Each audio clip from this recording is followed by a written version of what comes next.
Hello friends, I am Dr. Kalpana for NEET Biology. Today we will study about the packaging of DNA helix. हम जानते हैं DNA genetic material है और लंबे thread के form में होता है, डबल हेलिकल थ्रेड होता है। हर एक थ्रेड का जो बेस है उसमें फॉस्फेट और शुगर होते हैं। Phosphate sugar, phosphate sugar, phosphate sugar, ये एक थ्रेड हो गया। दूसरे में भी इसी तरह से होगा।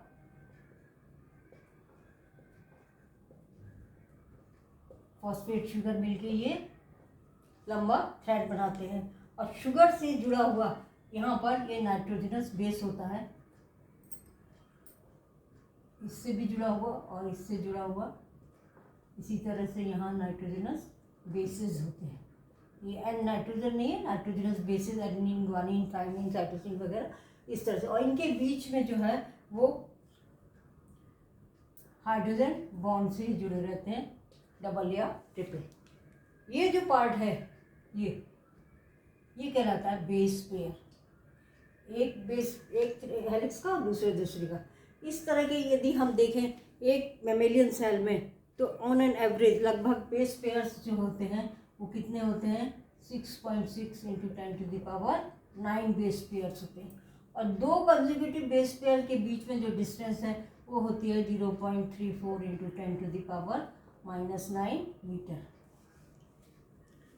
इसका मतलब यदि इतनी बेस पेयर्स को अरेंज होना है तो हमें कितनी डिस्टेंस चाहिएगी?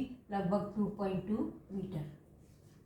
मतलब डीएनए की लंबाई जो हो जाएगी वो 2.2 मीटर हो जाएगी, जबकि एक नॉर्मल सेल की न्यूक्लियस का जो डायमीटर होता है वो लगभग 10⁻⁻6 मीटर होता है। इतने डिस्टेंस में इतना लंबा डीएनए हमें अरेंज होना है।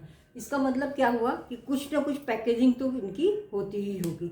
तो पैकेजिंग के लिए क्या है कि प्रोकैरियोट्स में तो कोई प्रॉब्लम नहीं है, प्रोकैरियोट्स में तो न्यूक्लियस नहीं होता। लेकिन इसका मतलब ये नहीं है कि पूरे में स्कैटर्ड रहेगा डीएनए सेंटर में ही रहता है। एक खास तरह की प्रोटीन होती है, पॉजिटिव प्रोटीन, और वो इसको बाइंड करके रखती है, सेंटर में कंडेंस करके रखती है। और दो एंजाइम्स इसमें काम करते हैं, टोपोआइसोमरेज और डीएनए गाइरेज। ये इसको बीच में कंडेंस करके रखते हैं प्रोकैरियोट्स में, क्योंकि वहाँ पे कोई न्यूक्लियस जैसा स्ट्रक्चर नहीं है।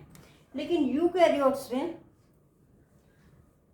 स्पेशल तरह की प्रोटीन्स होती हैं जिनको हम कहते हैं हिस्टोन प्रोटीन्स। ये पॉजिटिव होती हैं क्योंकि ये रिच होती हैं लाइसिन और आर्जिनिन अमीनो एसिड में। इन अमीनो एसिड की साइड चेन में पॉजिटिव चार्ज होता है, इसीलिए ये प्रोटीन्स भी पॉजिटिव चार्ज होती है। और ये 5 तरह की होती हैं, H1, H2A, H2B, H3 और H4। इसमें से ये जो है लास्ट 4, ये जो है डबल मॉलिक्यूल्स इनके मिलके और पेयर में ये कंडेंस एक जगह रहते हैं और एक स्ट्रक्चर बनाते हैं जो कहलाती है हिस्टोन ऑक्टामर।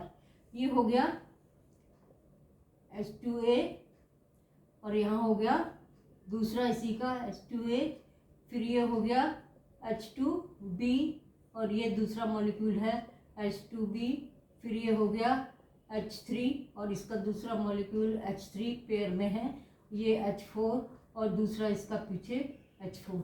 इस तरह से ये बन गया, ये कहलाता है हिस्टोन ऑक्टामर।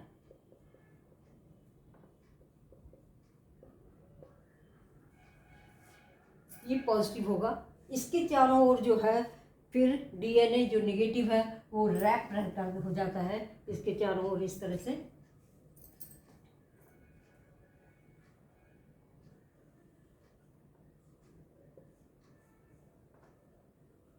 इसको रैप कर लेता है ऑक्टामर को। और जो ये वाला है ये लिंकर की तरह काम करता है, इसको लिंकर, ये H1 है, ये हो गया लिंकर। तो इस तरह से ये यूनिट बन गई है और ये यूनिट कहलाती है न्यूक्लियोसोम। जो 8 मॉलिक्यूल्स हिस्टोन के थे वो थे ऑक्टामर बना रहे थे, हिस्टोन ऑक्टामर। और जब उसके ऊपर न्यूक्लिक एसिड रैप हो जाता है तब ये बनाते हैं न्यूक्लियोसोम। इसमें लगभग 200 बेस पेयर्स यूज होते हैं। तो ये एक यूनिट बन गई। इस तरह की बहुत सारी यूनिट फिर डीएनए से जुड़ के ये लंबी चेन बनाती है, जिसको हम क्रोमेटिन कहते हैं। जैसे ये है, इस क्रोमेटिन हम जानते हैं, क्रोमेटिन फाइबर, इसमें इस तरह से यहाँ पर ये न्यूक्लियोसोम्स रहते हैं। ये है क्रोमेटिन। और यदि हम इसको इलेक्ट्रॉन माइक्रोस्कोप में देखें तो हमें इस तरह से दिखाई देगा कि ये जैसे इसमें धागे में मोती पड़े रहते हैं, उस तरह से यहाँ पर ये इस तरह से अरेंज रहेंगे, इस तरह से ये दिखाई देते हैं। ये है लिंकर डीएनए, और बाकी डीएनए में ये बनाने में यूज़ हो गया। तो इस तरह से ये क्रोमेटिन बन जाते हैं। और जब क्रोमेटिन फिर सेल डिवीज़न होता है, उस समय ये और ज़्यादा कॉइल्ड होके, कंडेंस होके बहुत छोटे और मोटे हो जाते हैं, और वो क्या बनाते हैं, क्रोमोसोम्स।